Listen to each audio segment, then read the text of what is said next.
back with Casual Conversation with Zack Scicluna. I hope you're doing good and great. I wanted to send some positive vibes your way and say, hey, keep chugging along. It's going to be a big to-do list you got. I'm sure your to-do list is always growing, but don't give up. I promise that to-do list will always come down. And what's cool about to-do lists is most folks don't realize this. As you start to go through them, you start to actually realize how important was those things on the to-do list. Because if you have that same to-do list for 2-3 weeks or 2 months or 2 years, as that thing as the stuff at the top of the list stay there longer, you kind of think, man, is it actually that important to me? Am I making that a obligation or a focus of mine? And if not, why not? Because if it's something big, like you want to change your living situation, or you want to change a work situation, and that's on your to-do list, or you want to go to school or something, that's on your to-do list. If it's staying at the top of your to-do list, but yet it's not making any steps, or there's no steps down below to help you achieve it, then maybe think about taking it off your list. Maybe it's time to lower that stress and just say, I'm going to stay in my lane. So food for thought on the to-do list. The more you add onto the bottom of them, then you know what's important and what's got to get done. And if it's staying at the top of the list and it's not moving, it might not be that important. It might not be an obligation. And if it's not an obligation, either one, why isn't it? Because maybe it should be, or maybe you should just take it off. Maybe it's something you can focus that time or that thought towards something else to help you achieve those other things down below it that are more important. So that is just a quick little thing about wishing you good luck on your to-do list. A little tip from myself.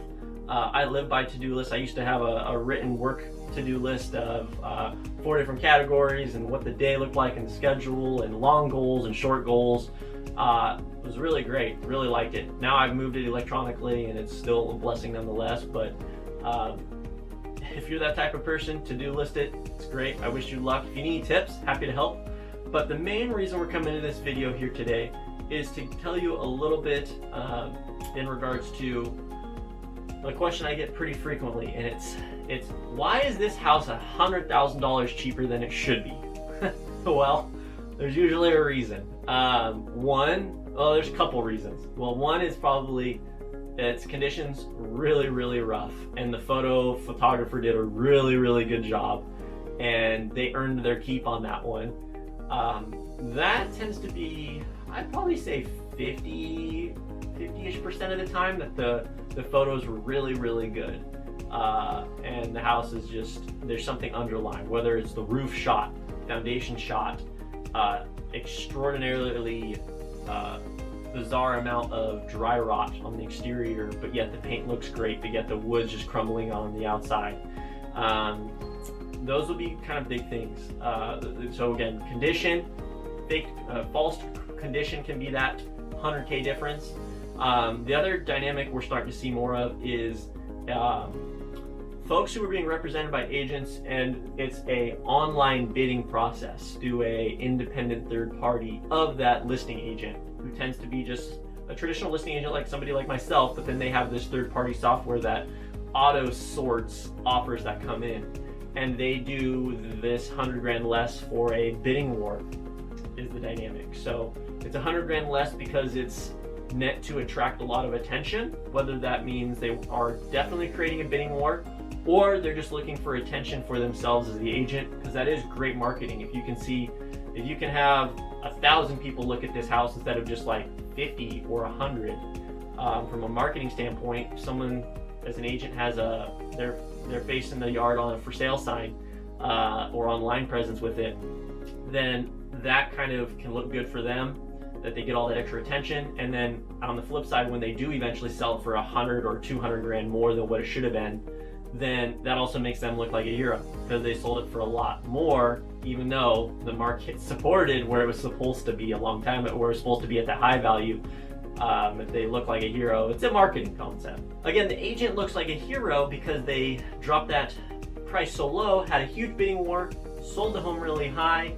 Again, it's just for marketing for them. That's why a house can be $100,000 less than where it should be. The other component's going to be one of the clickbaits. I call them clickbaits. And any number of websites with housing stuff on it will have a house marked as like a pre-foreclosure or pre-foreclosure or seller distressed. And what that is they're then just taking what the tax record is of what the home's worth on tax record from when that seller bought it however many bazillion years ago, and they slowly appreciate it, and that's why the value will be drastically less than what the true value of it in the real world is. And that's where these people, I have clients unfortunately all the time, they get caught into it, where they say, hey, this one's a great deal, let's go buy it. I can't find it on your website stuff, what's going on? And it's okay, because it's technically speaking, this person's either they're delayed in paying their taxes, or the government's delayed in recording the taxes, or the software that this website's pulling their info from is off, and the sellers, it's probably not even hurting, but then they don't need to sell it, and or they're not going to, and then it just creates that buyer heartache. That being said, they can be good leads. I'm happy to call them. If you find one and you think, hey, this one's the one, I'll reach out to them. I'll call that seller, I'll email them, I'll bombard them, I'll make sure that if they were trying to sell, we would be there to help them. The only nuance tends to be is then they say, hey, well, I know my house is worth a lot more than what you're saying. What you're saying is a lot less.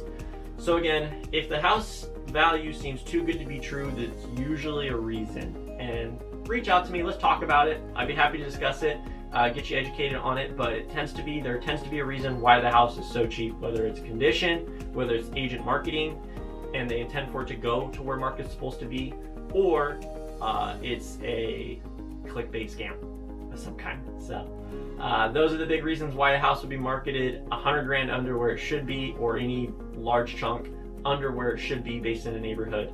So thank you again for tuning in to Casual Convo with Zack Scicluna here. I wish you well. Please like, subscribe.